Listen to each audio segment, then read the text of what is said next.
Onde está a cultura? A cultura está em todos os cantos do Brasil. O vídeo do Instituto Cultural Vale mostra diversas pessoas performando atividades culturais, como tocando instrumentos, dançando, visitando museus ou apreciando obras de arte. Mais de 160 municípios. Onde tem cultura, a Vale está.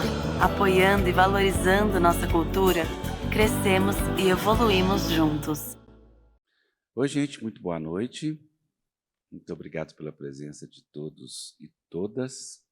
Vamos dar início a mais uma edição do projeto Sempre um Papo, programa patrocinado pelo Instituto Cultural Vale e a CEMIG via recursos da Lei Federal de Incentivo à Cultura. Eu, desde já, convido todos a visitar o nosso YouTube, que chegou há pouco tempo a 100 mil visitantes, 100 mil seguidores, e ali tem mais de 800 programas. O escritor e apresentador Afonso Borges é um homem branco de cabelos longos e barba grisalhos. Afonso veste uma blusa branca com uma calça bege e usa óculos de hastes pretas. O convidado é o escritor e multiartista português Afonso Cruz, um homem branco, calvo e de barba grisalha. Ele veste uma camisa marrom escuro e uma calça jeans azul escuro. Afonso usa um brinco de argola prateada na orelha esquerda e cordões prateados no pescoço. Os dois estão sentados em um palco de piso de madeira com uma parede branca ao fundo.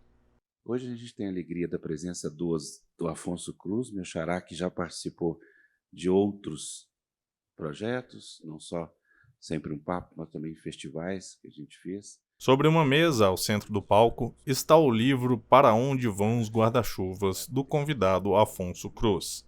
A capa tem o fundo predominantemente lilás, com desenho de diversos tapetes voadores nos tons laranja e verde. De agosto, e lá em Itabira, o Fli Itabira, entre 26 e 31 de outubro. São os 3 festivais que a gente faz esse ano, além das edições convencionais do projeto Sempre um Papo, que vão acontecer sempre aqui e em outros lugares de Belo Horizonte. Pronto, chega. Muito boa noite a todos. Boa noite, doutor Afonso. Boa noite, boa noite. Você sabe que quando eu era criança eu tinha um amigo que chamava Afonso também? E aí um dia o meu pai, que também chama Afonso, ligou para a casa dele, que o pai dele também chama Afonso. E aí o diálogo foi assim: oi, Afonso, tudo bem? Ele: oi, Afonso, tudo bem. O Afonsinho está aí? Não, o Afonsinho saiu com o Afonsinho. Ah, então tá, obrigado. Engraçado, né? Isso é muito engraçado, pois é. Mas é verdade. Pior, Alfonso Álvares, que mora em Portugal hoje, por sinal, se ele estiver ouvindo aí, depois ele vai rir dessa história. Bem, xará, muito obrigado pela presença.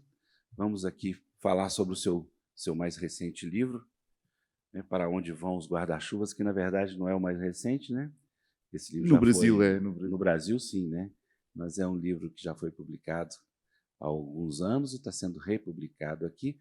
Mas antes, eu queria que você falasse para a gente e também para os seus espectadores no YouTube que estão aí, como é que a leitura chegou na sua vida? Porque, afinal de contas, você é um escritor, assim, né? Porque, na verdade, é músico, né? Também, sim. Cada vez menos. Cada vez menos. Tinha pouco tempo para a minha banda, dos The Soaked Lamb, e acabei por deixar de tocar com eles porque não me conseguia dedicar como gostaria e portanto acabei por sair. Mas a minha vida também sempre passou muito pelo desenho. Quando em criança gostava muito de desenhar e naturalmente lia... O público acompanha a fala de Afonso. Livros de banda desenhada, como chamamos em Portugal. Aqui são quadrinhos. E portanto lia muito coisas de menor qualidade, alguns livros alguns livros com outro relevo.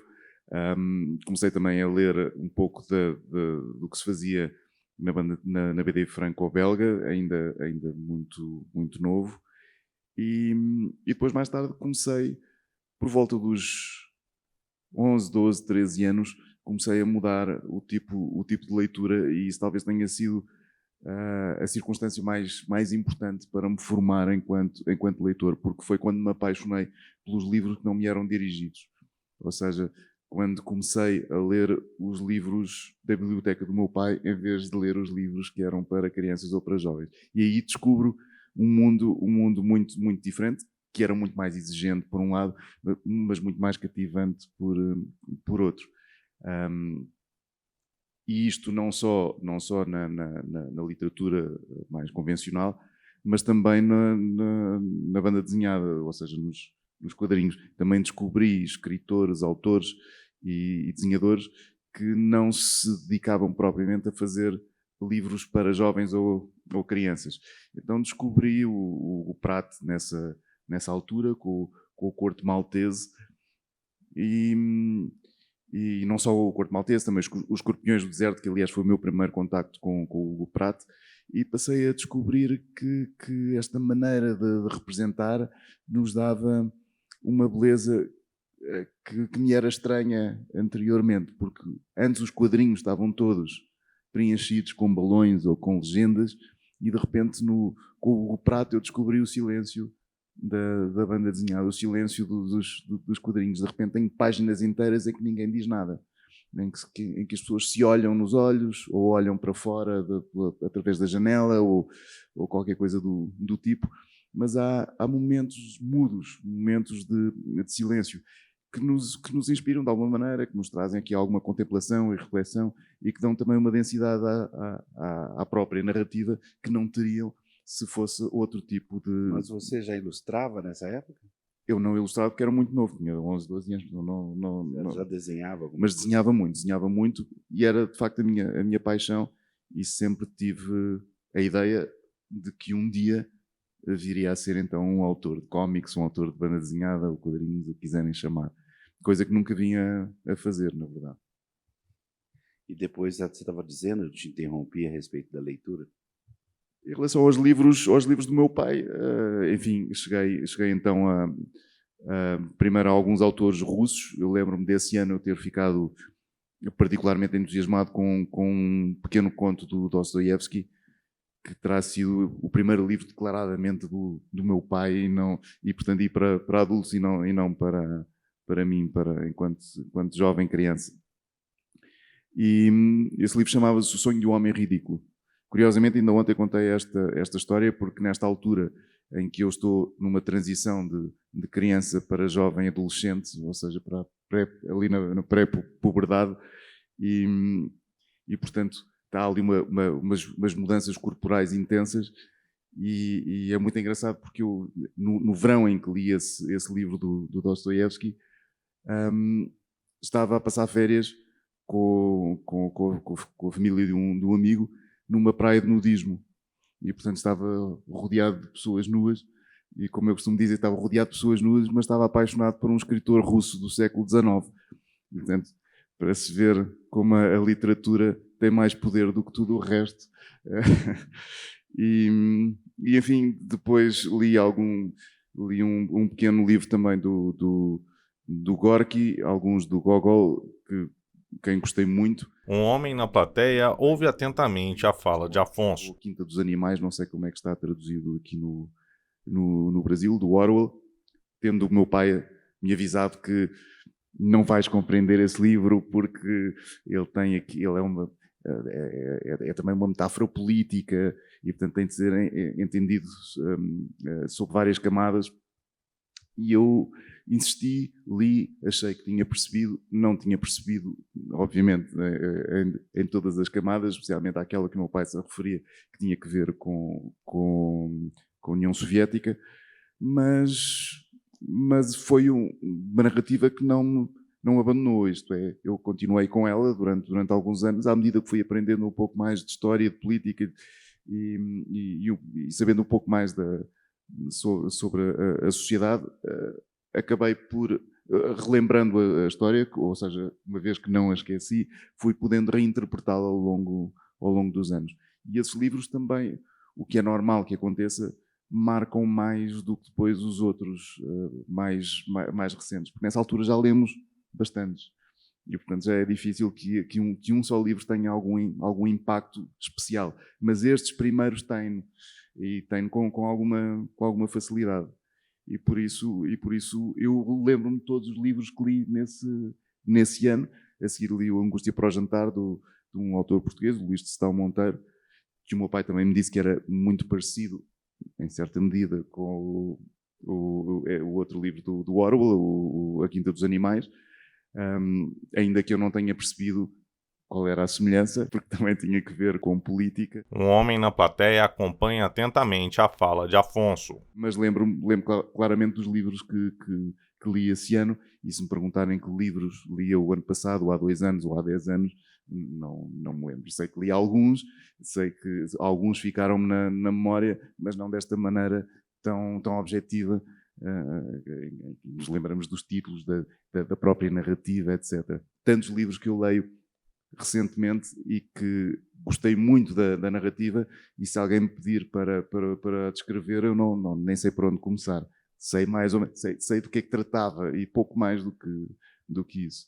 Portanto, pois, à medida que nós vamos tendo cada vez mais contacto com a leitura e com os livros, eles também vão se diluindo. E o fenómeno que, aliás, acontece também muito com o cinema, às vezes com a música, não tanto com a música, mas com o cinema é muito comum. Nós perguntamos quais foram os filmes da tua vida, e as pessoas recuam até determinada idade, dizem os filmes que viram naquela idade, e nunca se lembram dos filmes mais recentes como os filmes da sua vida. Raramente os filmes da sua vida foram vistos há 1 ano ou sequer há 10 anos, depende da idade das pessoas. Mas há aqui um período em que a arte tem, de facto, um impacto gigante em nós, porque também somos muito inocentes e ingênuos em relação àquilo que nos é oferecido. E, portanto, nessa altura o impacto é gigante, ou pode ser gigante. E como é que você chegou a primeira... O primeiro livro, né, é sempre uma história à parte, né? Eu tenho autores conhecidos como a Carla Madeira, por exemplo, que subsidiou a sua obra até conseguir uma editora. Conta como é que foi a sua história da chegada no papel físico, no livro. Bom, eu como nunca pensei em ser um escritor, foram uma série de casos. Há uma causa, enfim, mais importante, essencial, diria eu, que é ser escritor. Na plateia, uma espectadora que acompanha a fala de Afonso sorri concordando com o que ele diz. E ser leitor não resulta necessariamente em ser escritor, ainda que normalmente para ser um escritor é preciso ter sido leitor. Ou seja, nem todos os leitores se tornam escritores, mas quase todos os escritores, para não dizer todos, são leitores ou foram leitores. E portanto essa será a causa principal. Mas depois há uma série de circunstâncias que têm que ver com a vida, que são contingentes, que poderiam ter acontecido ou não ter, ou terem acontecido outras, que poderiam levar ao mesmo, a um caminho idêntico. Mas eu às vezes brinco porque terá sido um péssimo governo português a determinada altura que me fez começar a escrever. Porque eu não pensava em escrever e, portanto, a minha vida passava sobretudo pelo cinema nessa época. E como aquele governo era tão mau e o primeiro-ministro tinha um humor involuntário, não é? Cada coisa que ele dizia tinha piada, não que ele quisesse ter piada, mas acontecia ter. E, portanto, eu poderia praticamente fazer aqui um copy-paste do que ele dizia, pôr num blog e funcionava muito bem como piada. E nessa altura, então, criei um blog de crítica sociopolítica em que eu era o principal dinamizador, eram mais pessoas, mas eu era aquele mais assíduo, mais frequente a escrever. E a determinada altura convidaram-me para ser redator de publicidade porque acharam que a minha escrita nesse blog, e porque esse blog teve bastante sucesso, se apropriava à vida de publicitário. E então, pela primeira vez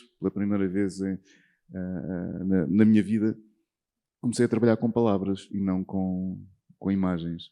E durante esse período em que comecei a trabalhar com palavras, tinha um editor de texto à frente. E, portanto, naqueles tempos mortos do trabalho em que não há nada para fazer, a única coisa que eu tenho acesso para ter alguma distração é o editor de texto. E, portanto, fui escrevendo textos avulsos, que fui publicando num blog, mas desta feita privado. E passado uns meses, apercebi-me que tinha uma quantidade razoável de textos e pensei que poderia reuni-los sob um conceito que criei na época, que é uma enciclopédia falsa. Então criei uma enciclopédia, sim, uma enciclopédia fictícia.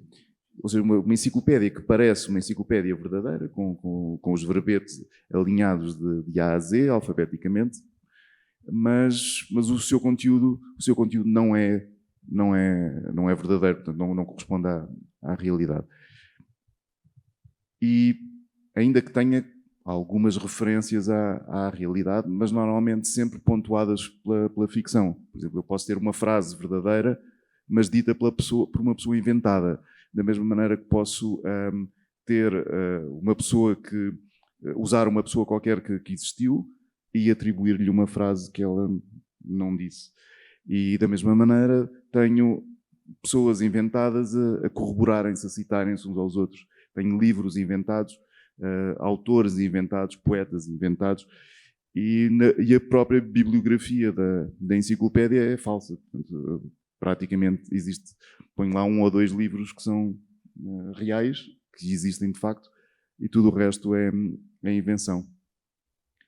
E a partir desses textos pensei que eram publicáveis sob esse conceito, e então enviei um original para uma editora, e tive muita sorte porque ela gostou muito e quis publicar, e a partir daí comecei a ser um escritor.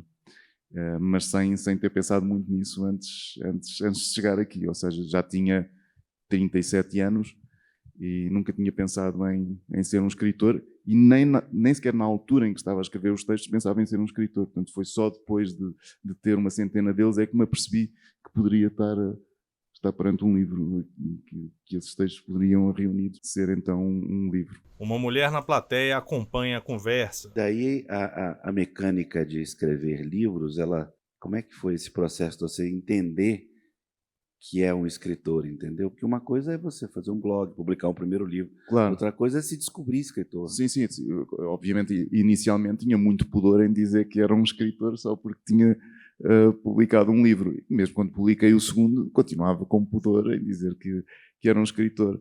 Mas depois quer dizer, as pessoas também nos vão chamando escritoras e nós vamos incorporando o termo e vamos fazendo com que ele se torne nosso.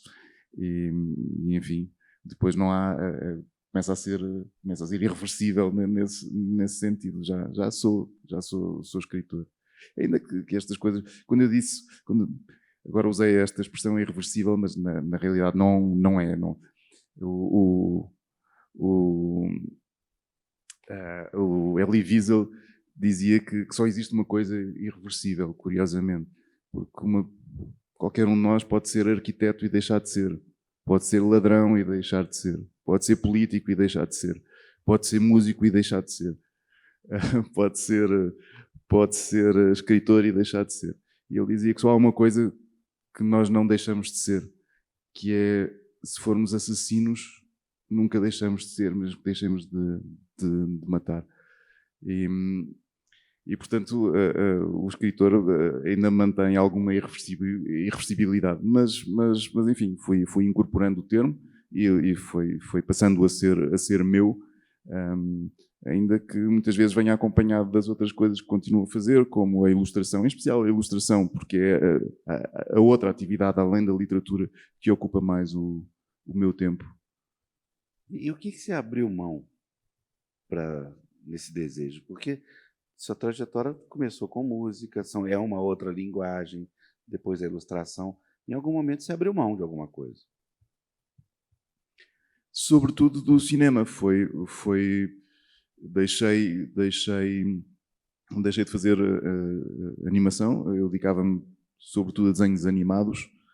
Portanto, a animação de uma maneira geral, mas a desenhos animados em particular. E na altura também, estamos a falar dos anos 90, a animação estava a passar por uma fase de transição do manual para o digital. E, portanto, Agora naquela altura já existiam computadores que poderiam fazer um rendering de 2 minutos. Eram computadores enormes, às vezes manipulados por 2 pessoas, manejados por 2 pessoas, uma sala só para o computador, eram caríssimos. E a única coisa, na verdade, que eles faziam era sequenciar o desenho que era feito fora, era feito à mão, à mesma, desenhado a lápis, passado a tinta e depois digitalizado, pintado no computador, mas com muitas limitações. Na plateia, uma espectadora acompanha atentamente a fala de Afonso. Esse foi aqui um momento de transição, mas durante toda essa década, mesmo quando passou a ser feito totalmente dentro do computador, na verdade, sempre foi um trabalho de equipa. E um trabalho de equipa às vezes muito, muito especializado. Eu às vezes até brinco porque me perguntam se isso me ajudou, por exemplo, de alguma maneira, ou este tipo de trabalho me ajudou de alguma maneira a escrever.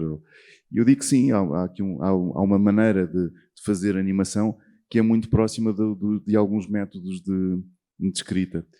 E isto para dizer que entre os animadores existe uma profissão, por exemplo, que é o intervalista, que só faz intervalos entre os desenhos principais. E, portanto, é uma coisa muito, muito específica, uma profissão muito específica.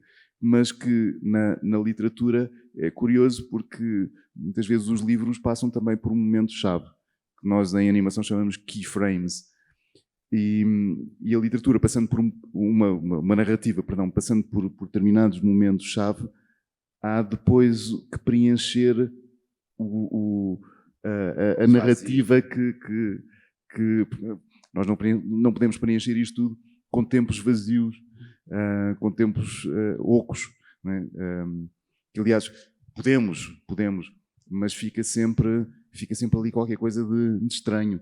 Eu acho que o tempo vazio mais conhecido numa narrativa é o dos Evangelhos, a infância de Jesus Cristo, porque de repente ele já tem 12 anos e nós passamos do nascimento para os 12 anos e todos aqueles anos ali assim estão vazios, não tem nada, e esse nada deixa-nos perplexos. O que é que aconteceu? Falta aqui alguma coisa para se passar deste quase zero até aos 12.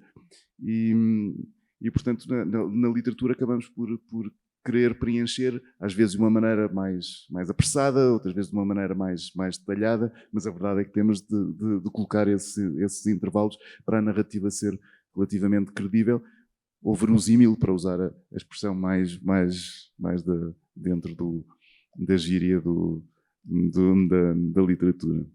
Você está como se fosse uma jornada. Fala um pouco para as pessoas que estão aqui, para o pessoal do YouTube que vai te assistir, sobre os seus livros. Você já está com quantos? Cerca de 40. 40 livros. Você tem condição de fazer um apanhado assim do que te marcou nessa trajetória? Todos eles marcam de alguma maneira. Em princípio, eu não vou publicar um livro que não me sinta plenamente satisfeito com o resultado, porque para mim isso não faz sentido. Eu sei que nem todos os escritores pensam assim, mas eu gosto de manter este trabalho como uma paixão, e como eu costumo dizer, nas paixões nós não temos horários. Não é? Eu não estou apaixonado pela pessoa X das 9 às 5 da tarde com intervalo para almoço. Eu estou sempre a pensar nessa pessoa e, portanto, não deixo nunca de trabalhar e nunca estou a trabalhar, porque não é um trabalho. E, portanto, eu olho para a arte quase de uma maneira geral e para a literatura, neste caso, em particular, dessa forma, ou seja, como algo que eu quero preservar como um momento de ócio, como lazer, e, portanto, não como uma imposição, um trabalho, uma obrigação, algo que eu tenha de fazer para viver ou para sobreviver. E, portanto, a literatura, e tenho a sorte ou o privilégio de o conseguir, a literatura para mim é um espaço de absoluta liberdade. E, portanto, e por isso também não tenho horários e não tenho... e também não tenho a pressão da editora ou de um agente de publicar, que eu tenho de publicar um livro por ano ou 2 livros por ano. Muitas vezes tenho a pressão contrária. Não publiques tanto porque pomos 2 livros à venda ao mesmo tempo e, portanto, eles vão vender metade do que venderiam se fossem publicados com alguma distância. E por isso tenho algum cuidado com aquilo que publico. Normalmente penso, consigo fazer melhor, neste momento conseguiria fazer melhor. Se acho que aquele é o meu ponto de ruptura, o meu limite, ou se eu já, por acaso, ultrapassei, de certa maneira, a minha ideia de limiar possível, então publico o livro, não há mais a fazer. Me fala um pouquinho sobre esse Espanto, que é um livro atravessar as culturas, né? Seus livros já foram publicados em 20, 30 países, né? Como é que é essa aventura de cidade, de ir para Vietnã Vietnã lançar um livro? Na verdade, o que acontece é que até é difícil, às vezes falam em países e é difícil contabilizar os países. Diversos homens e mulheres na plateia acompanham o bate-papo. E só nessa língua há 50 países, ou 20 e tal países, ou mais. Depende da língua que estamos a falar. E às vezes é difícil. Mas é muito gratificante e é muito bonito perceber que é nesta altura que o fazemos com uma clareza nada ambígua, que a literatura é realmente algo completamente universal. É perfeitamente universal, porque pode ser traduzida para qualquer língua e é compreensível por qualquer povo. E, portanto, temos aqui, ou por quase todos, para não generalizar daqui de uma forma demasiado absoluta. Então, o que nós temos com a literatura é isso mesmo, é algo que consegue atravessar a geografia e, ao mesmo tempo, atravessar o tempo. E é por esse motivo que nós, aqui, por exemplo, na América do Sul, podemos ler um autor chinês de há 200 anos e ele ser tão pertinente quanto o último jornal, o jornal de hoje. Ou, um livro que tenha sido publicado há um mês ou há uma semana, ou que tenha sido publicado hoje. E, portanto, essa pertinência tem que ver com a alma humana, porque os livros tratam disso mesmo. Tudo o resto é o contexto onde o livro está inserido, onde aquilo que importa do livro está inserido. Porque às vezes perguntam, por exemplo, em relação a este, que é passado num Oriente mais ou menos ficcionado. O que acontece é que o livro não é sobre um Oriente ficcionado.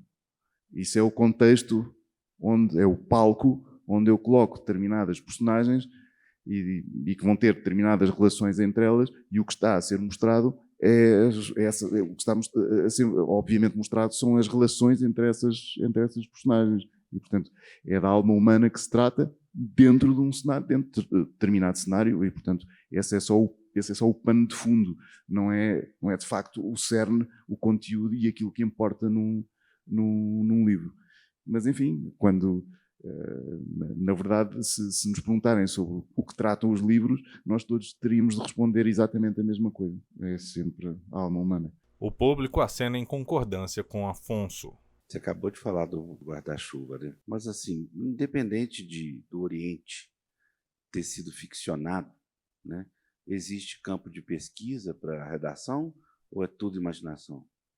Não, há muita coisa que é real, incluindo nesse livro há até alguns episódios que são notícias que foram transformadas em ficção e, portanto, não é uma transcrição da notícia, nem lá perto, mas o que aconteceu a determinadas pessoas também acontece a algumas dessas personagens. E normalmente são as histórias mais cruéis para onde vão os guarda-chuvas.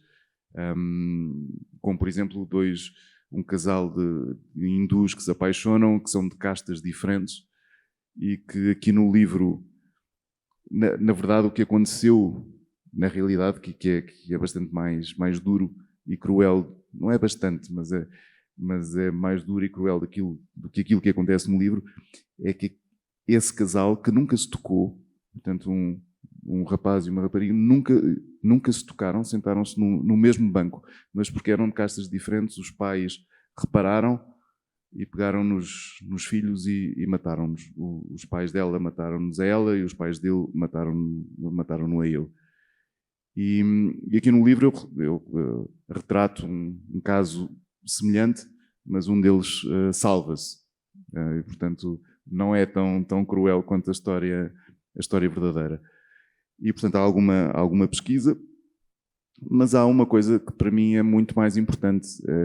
Eu viajei muito por vários países do Médio Oriente, por vários países de maioria muçulmana, por países da Ásia Central e também do Extremo Oriente. E fui conhecendo relativamente bem a cultura, dentro do que é possível para alguém que está a viajar. Eu não tenho qualquer pretensão de, quando viajo, passo a conhecer muito, muito bem esse país, mas passo a conhecer qualquer coisa. E, portanto, depois é mais fácil descrever os ambientes, temos uma noção do que é que significa a poluição de determinada cidade, ou determinados cheiros, ou determinada gastronomia, ou determinados eventos culturais, o que é que significa, por exemplo, participar em certas cerimónias religiosas, quais são as fações religiosas que existem naquele país ou no outro, porque ao contrário do que nós imaginamos, porque quando imaginamos alguns países cuja cultura está um pouco mais distante daquela que é a nossa, tendemos a homogeneizar tudo e parece-nos tudo muito, muito parecido. E não é verdade. Existem as mesmas dissensões, as mesmas lutas, as mesmas discussões, enfim, não são as mesmas, mas a intensidade, sim, que encontramos depois nos países que nos estão mais próximos culturalmente. E além disso, também sempre fui muito fascinado por alguns autores destas regiões, em particular o Rumi, um escritor persa, um dos meus poetas favoritos, poeta-filósofo, porque ele, na verdade, foi um dos mais importantes representantes do sufismo filosófico, e gosto particularmente da maneira dele pensar. Gosto muito, em especial, do seu livro mais reconhecido, mais importante, que é o Masnawi, ou Masnavi, que às vezes é carinhosamente chamado de o Alcorão persa. E é um livro também que mostra a tendência ecuménica, eclética, uma abertura de espírito e também alguma modernidade na maneira como aborda a religião e a filosofia. E nesse sentido ele é muito interessante. E claro, mudou também muito a minha forma de olhar para a Ásia Central e para a cultura, neste caso a cultura persa. Mas há muitos outros que foram muito importantes para mim, também há alturas diferentes da minha vida, outros que não têm que ver com o Islão, e aqui neste caso já iria para o Extremo Oriente, que também foram muito influentes na minha vida e que depois também acabou por se refletir na literatura. Alguns livros que escrevi acabam por ter claramente essas referências, como o Chuang Tze, com os capítulos interiores, o Tao Te Ching do Lao Tse. E, portanto, isto para falar da China. Mas há muitos outros, mesmo o Islão, a influência islâmica na Península Ibérica, também com autores muito, muito importantes, o Ibn Arabi e, enfim, uma série de filósofos e poetas, porque muitas vezes se confundiam os dois ofícios. E até é curioso, porque eu lembro-me de uma vez estar com um escritor e ele estar espantado porque no Oriente as pessoas, especialmente no Médio Oriente, por exemplo, em Bagdade ou no Irão, há muitas peregrinações a túmulos de poetas. E é enganador, é um pouco enganador dizer assim, porque nós não encontramos isso noutros países.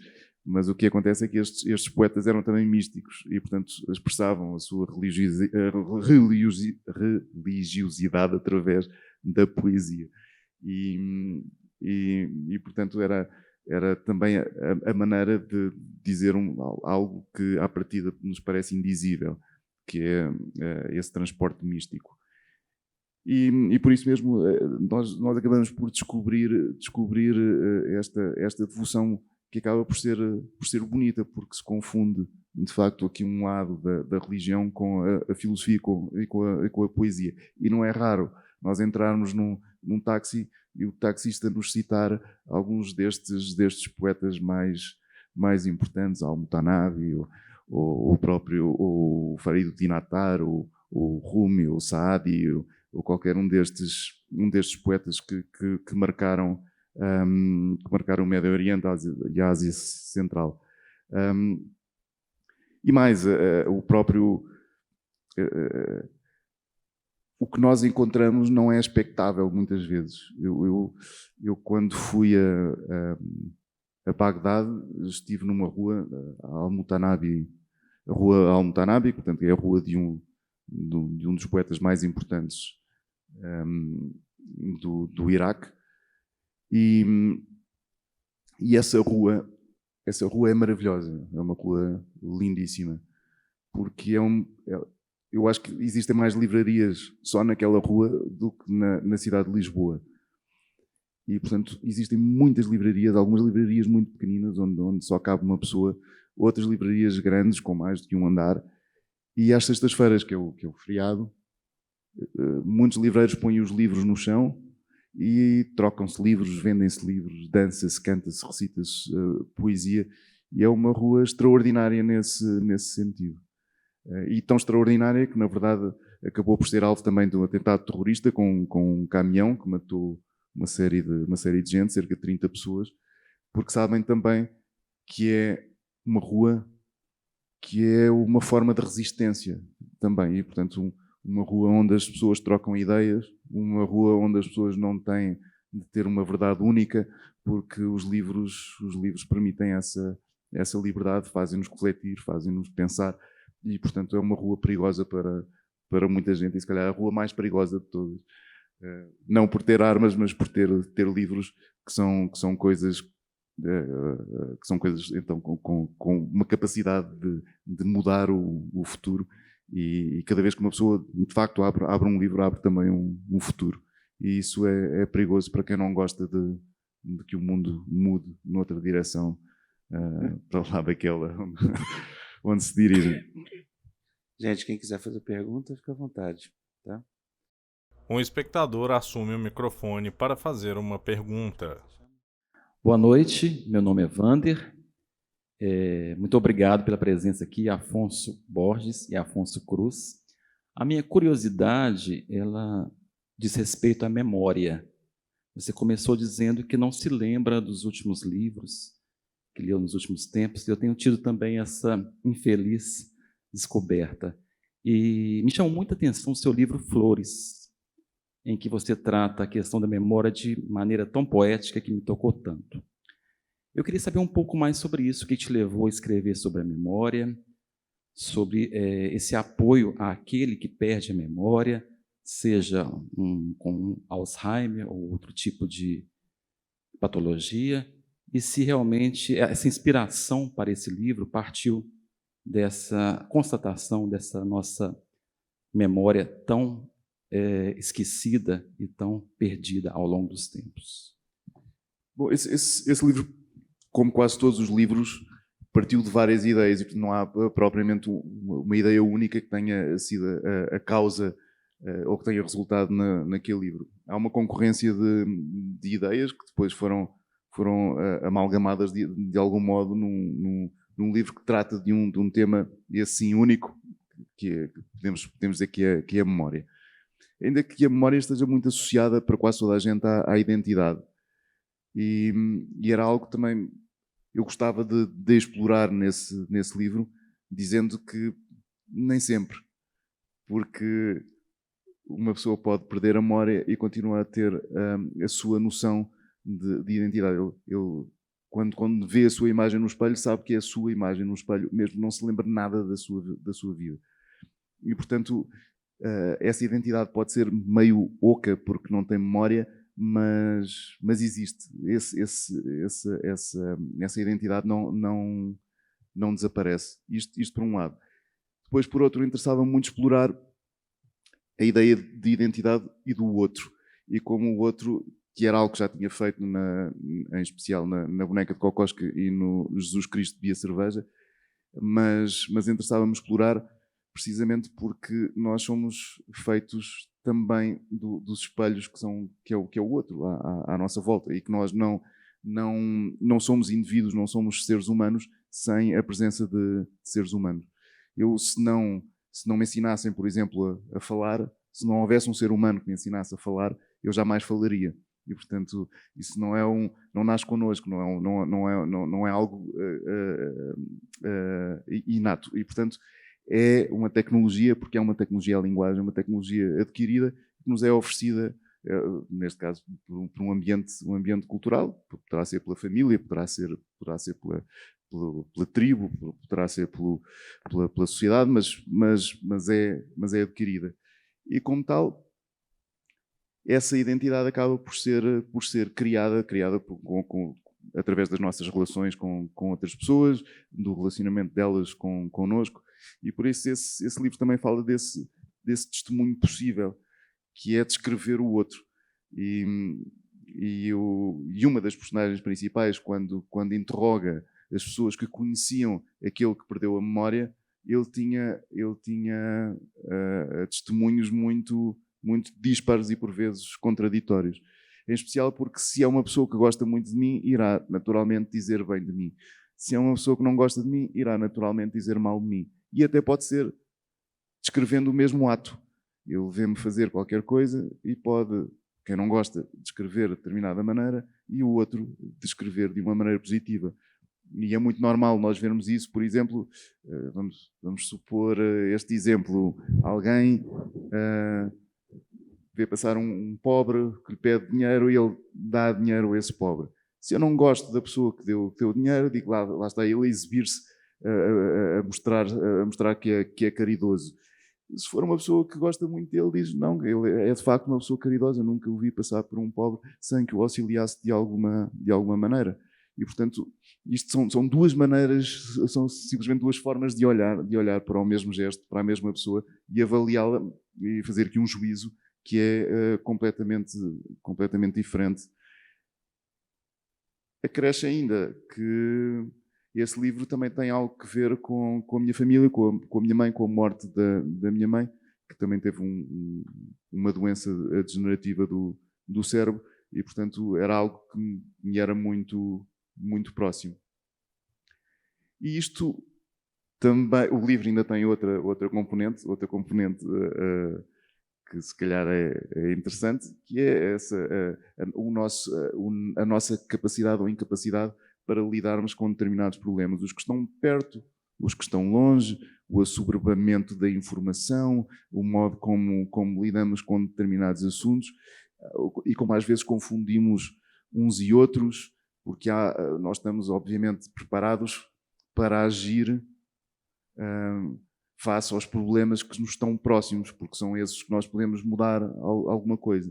Mas hoje em dia nós temos conhecimento de coisas, de grandes tragédias que se passam muito longe de nós e que parece que não temos qualquer poder sobre essas mesmas tragédias. Mas nós temos sempre, porque há maneiras políticas de tratar estes assuntos, ou seja, podemos fazê-lo através da política, podemos votar melhor do que andamos a votar, e, portanto, escolher melhores pessoas para lidarem com a política internacional, por exemplo, e que tratam estes problemas, ou que podem tratar destes problemas de fundo. E, claro, temos também alguma obrigação ética para com as pessoas que estão ao nosso lado. E, para isso, basta ter um rosto, como o Emmanuel Levinas defendia, basta-nos um rosto.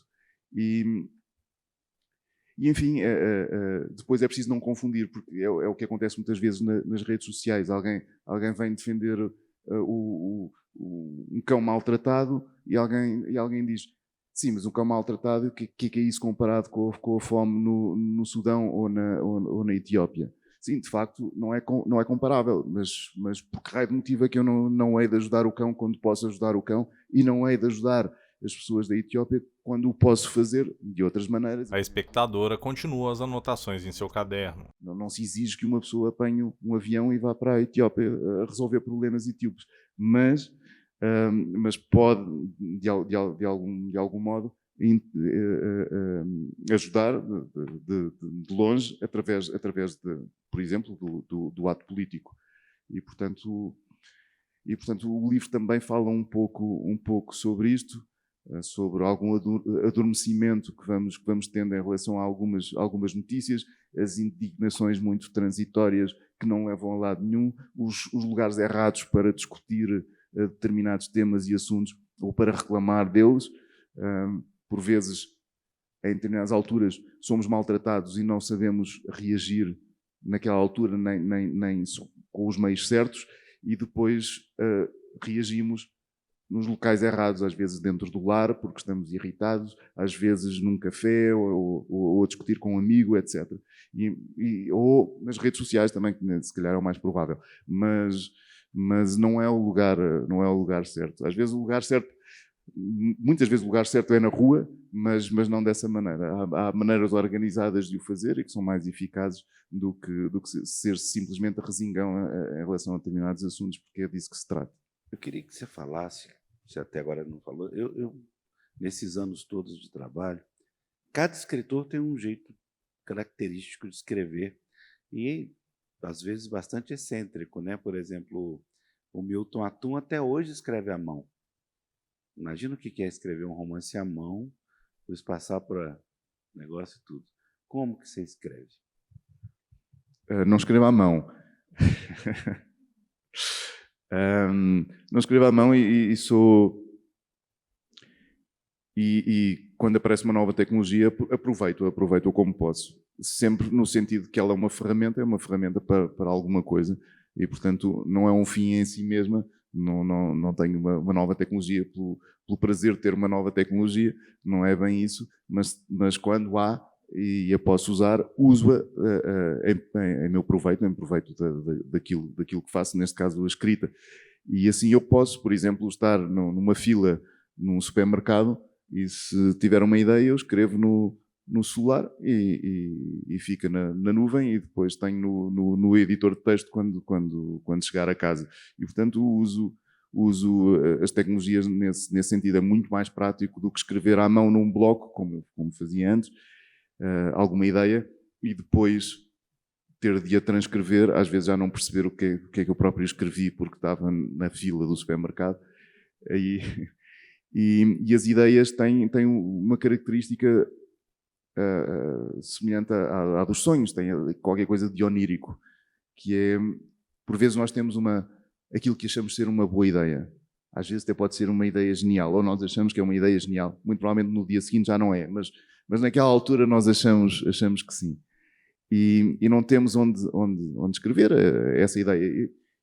Mas sentimos que a memória funciona por repetição. Então repetimos aquela ideia na nossa cabeça. Porquê? Porque sabemos que a vamos perder. Uma espectadora acena em concordância. E tivemos um sonho intenso e pensamos, eu gostava de escrever isto, mas não tenho aqui papel e caneta, mas vou decorar. Então repetimos o sonho para não nos esquecermos. E passado 10 segundos levantamos e já não me lembro nada. Às vezes uma cenazita, mas não nos lembramos nada. E com as ideias é igual. E se um escritor vive delas, tem de estar sempre a anotá-las, sempre. Essa é a única maneira de não esquecer. E curiosamente, quando anotamos, já não precisávamos de a ter anotado, porque a partir daí decoramos mais facilmente quando escrevemos do que quando repetimos as coisas na nossa cabeça. E até é muito engraçado, ainda ontem estive a falar disso, porque Platão defendia que o livro, e neste caso o livro, é o primeiro disco externo da humanidade. Nós fomos um ser tecnológico. É o primeiro disco externo. Foi a primeira maneira de nós gravarmos informação fora das nossas cabeças. Não é que eu gravo qualquer informação agora, escrevo-a. E, E, portanto, é a maneira mais óbvia que eu tenho para isso e que funcionou durante muitos séculos, não é?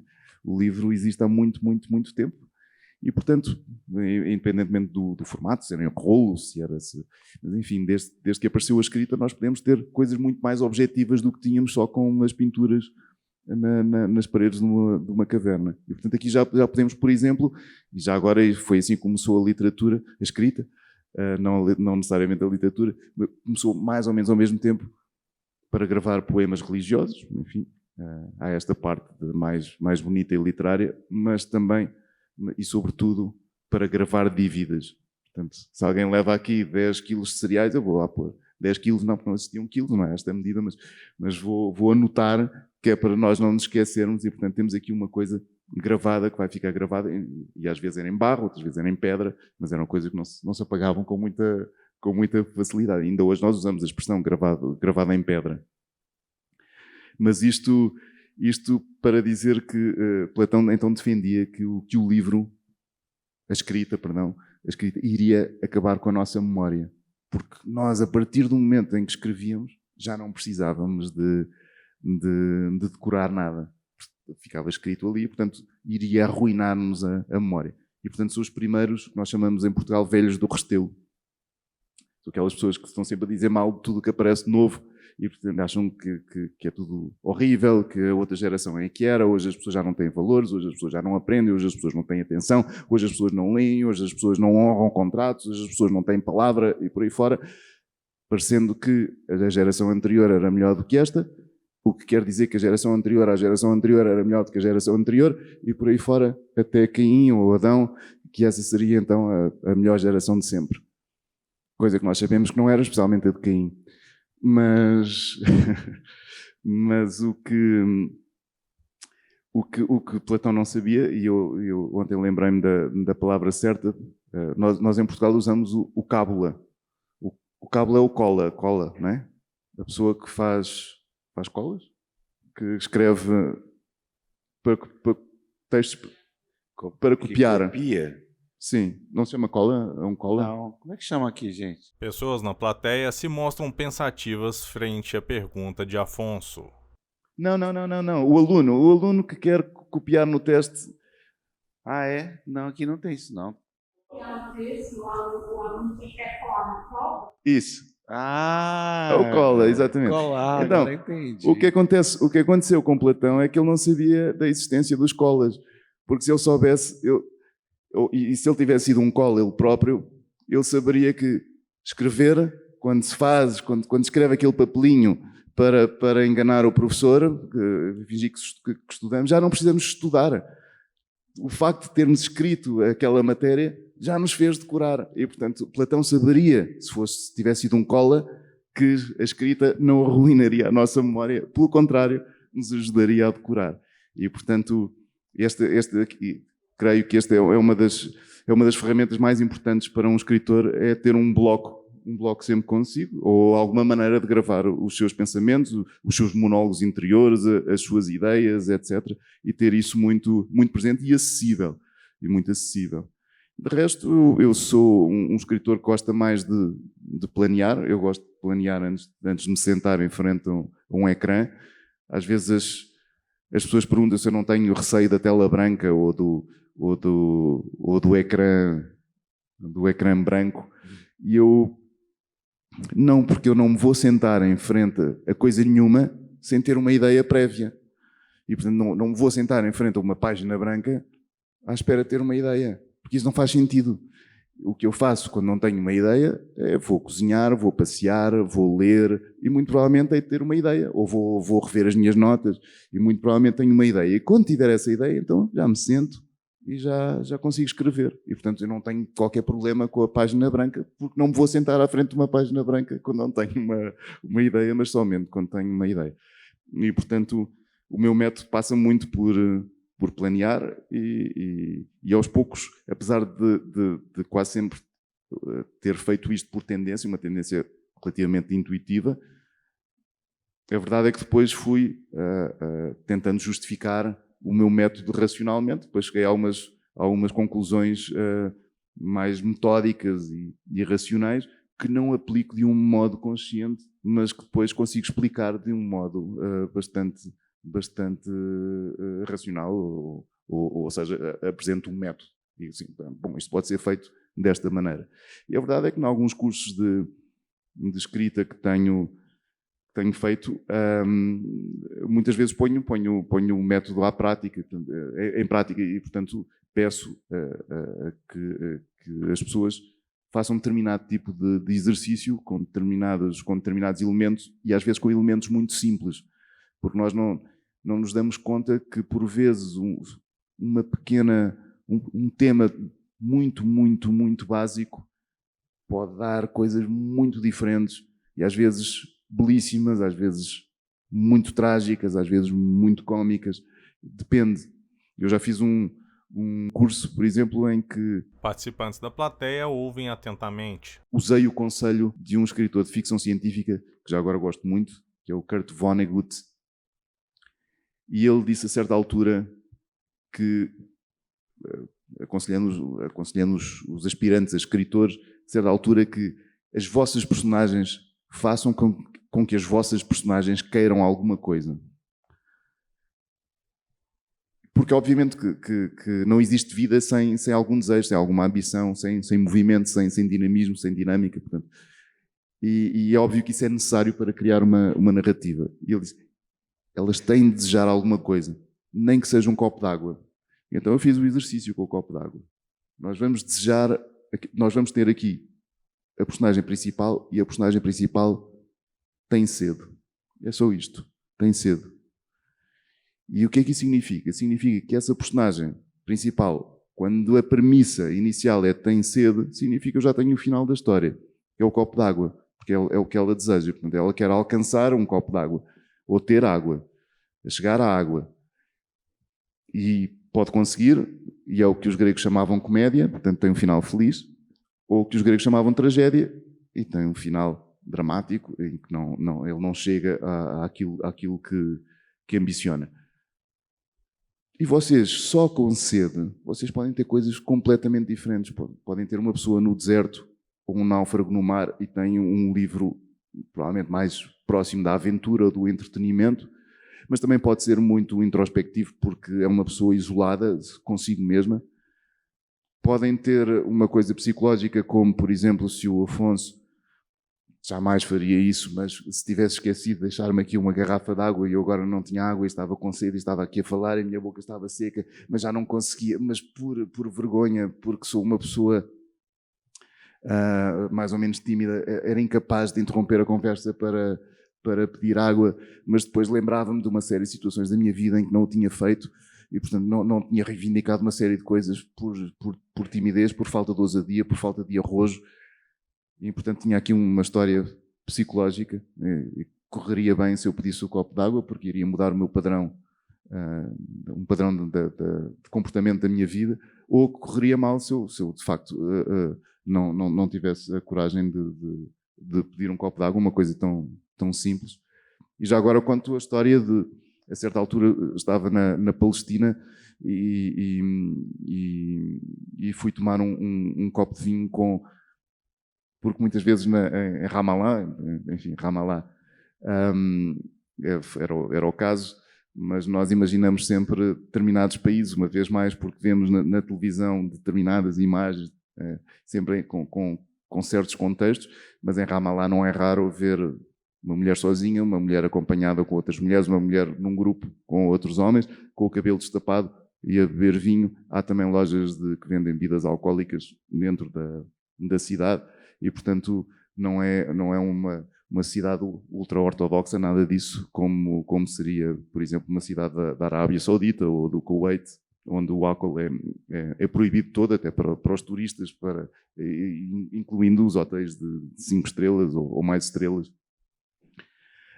Mas então estava com a Liana Badr, que é uma realizadora de filmes e uma escritora, e ela esteve no cerco Na plateia, uma mulher acompanha com atenção a fala de Afonso. De Beirute. Além teve mais cercos, mas em Beirute, em particular, ela contou-me uma cena que me chocou, me chocou muitíssimo, mas que ela soube contar também com a crueldade que um poeta às vezes consegue ter. Ela disse, bom, nós tínhamos nós não podíamos sair de casa, nós tínhamos de ficar em casa. O que significa que só podia sair uma pessoa indicada, de determinada maneira, para ir às compras. Mas não havia nada nos supermercados, não havia nada em lado nenhum. Ela diz que, às vezes, o supermercado o que tinha eram uns restos que eram piores do que aquilo que nós poderíamos encontrar no lixo, por exemplo. E ela diz que, à noite, havia pessoas que saíam para ir buscar água a um poço. E quando saíam, havia snipers e matavam essas pessoas. O que acontecia quando as pessoas estavam a recolher água dentro do poço, eram mortas nessa altura, caíam dentro do poço e o poço ficava cheio de cadáveres. E quando se ia buscar água a seguir, ela dizia, tirávamos um balde de água e um balde de sangue. E esta parte cruel que um poeta consegue contar desta maneira, um balde de água, um balde de sangue. E, portanto, a água vinha com sangue, com cabelos, com uma série de coisas, porque era preciso depois também empurrar os corpos para poder chegar à água. E o que nós temos aqui é uma história de alguém com sede. Muito mais complexa, mas não deixa de ser a premissa inicial, é alguém com sede que está, então, neste caso, num contexto muito específico, no cerco de Beirute e no Líbano, e que precisa de chegar à água. E continuamos a ter uma história muito parecida através de uma premissa muito, muito simples. E essa assimetria inicial é a coisa mais importante para se começar uma narrativa. E depois é fazê-la chegar a um ponto de não retorno, de irreversibilidade. E é quando a pessoa sai de casa para ir buscar água, ele já não pode voltar atrás. Ele tem de ter mais do que cedo, ele tem de ser obrigado a ir buscar água de alguma... Nós temos de sentir que ele não pode fazer outra coisa senão ir buscar aquela água. Porque provavelmente não é só para ele, porque há mais pessoas envolvidas, etc. E de repente criamos aqui, damos uma importância enorme ao seu gesto e àquilo que ele ambiciona, àquilo que ele quer fazer. E isso é creio, a principal coisa a pensar para ter uma narrativa. É criar uma premissa que pode ser muito simples, tenha um bom contexto, seja forte o suficiente, e quando temos essa premissa, temos automaticamente o final da história. E quando já temos a premissa inicial e temos o final da história, o meio é fácil de escrever. É só impedir que aquela pessoa chegue à água, porque se nós lhes dermos água imediatamente, acabou a história. E, portanto, a dificuldade não, o miolo do livro, a principal parte do livro é só obstáculos a impedir aquela pessoa de chegar ao que ela mais ambiciona. Um homem na plateia assiste ao depoimento de Afonso Cruz. Eu já ouvi histórias exatamente ao contrário do que ele acabou de falar. Aqui, gente que para na frente do papel em branco e fica lá. Aí, final do dia, eu falo, escrevi um parágrafo, estou tão feliz hoje. Não, eu não tenho nenhuma obrigação. Eu leio e às vezes a escrita acontece. Se não me acontecer durante uma semana, não aconteceu durante uma semana. Não me preocupa nada isso. E, portanto, se durante 2 dias eu escrevi muito. Se durante uma semana ou um mês não escrever nada, não escrevi nada. Mas o que te inspira? Porque essa coisa de te levar a uma história, ela tem sempre uma referência. Né? Uma matéria de jornal, uma lembrança, uma história parecida, alguém que te contou alguma coisa. Há determinadas... Enfim, há determinadas ideias que nós chegamos por recombinação de uma série de ideias que já temos na nossa cabeça e que consideramos que tivemos uma ideia original e que não foi inspirada em nenhuma coisa em particular. Portanto, é de facto uma recombinação, porque a fantasia é uma arte combinatória. Enfim, nós vamos combinando elementos. Hoje, por acaso, numa entrevista estava a falar disso mesmo, porque a criatividade, há pessoas que acreditam que não são criativas. e toda a gente é criativa, toda a gente resolve problemas na sua vida. Toda a gente tem problemas, primeiro, e graças a ter problemas, resolve-os. E, portanto, resolve-os, obviamente, de maneiras diferentes. O que acontece é que às vezes não tem os ingredientes necessários, os elementos necessários para ser criativa em determinadas áreas.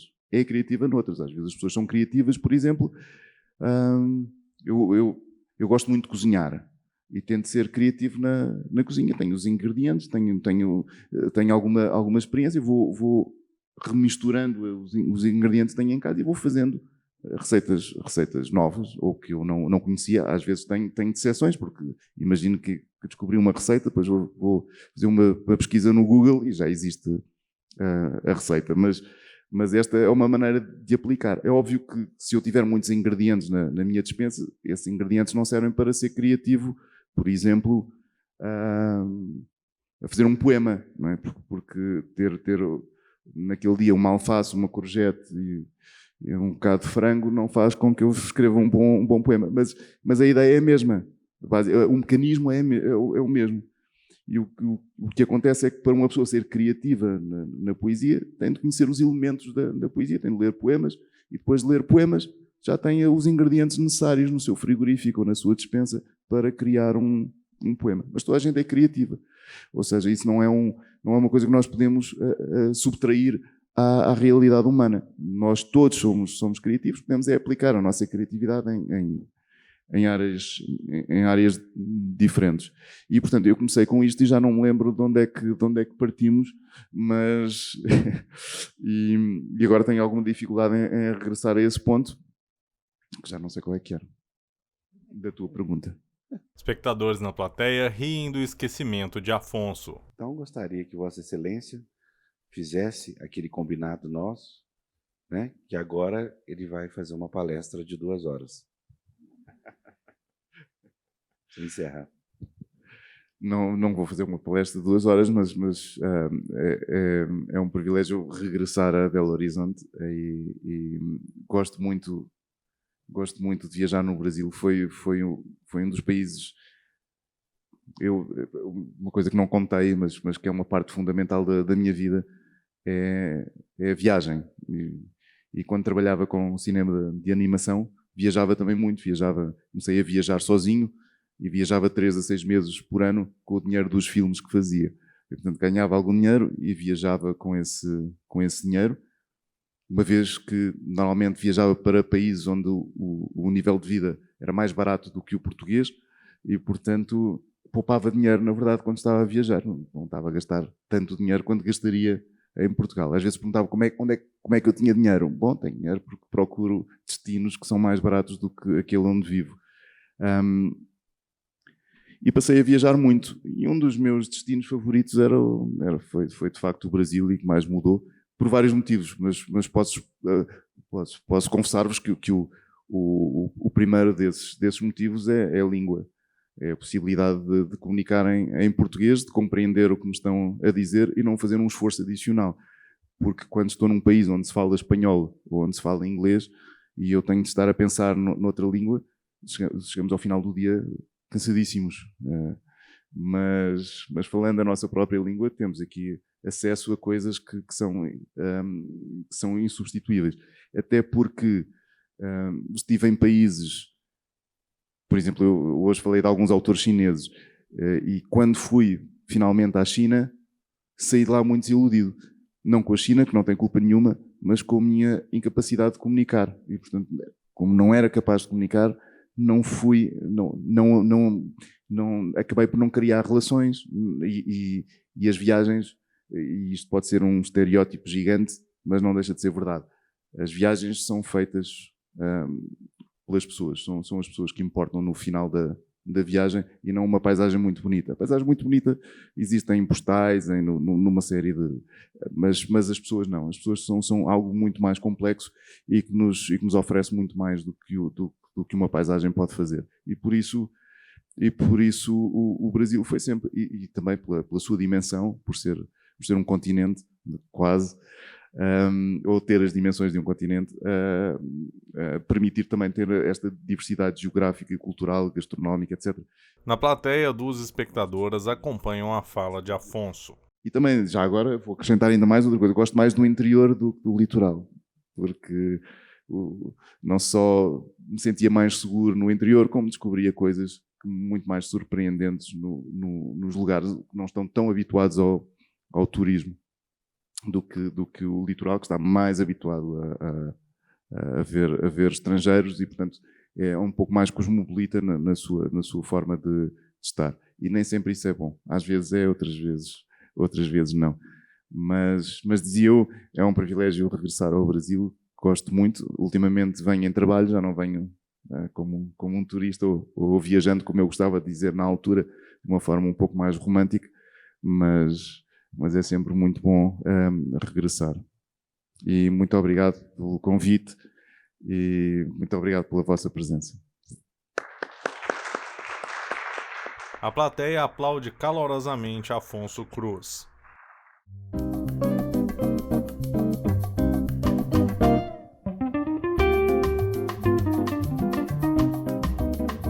No hall de entrada do teatro, Afonso Cruz recebe o público, com quem tira fotos, conversa e distribui autógrafos.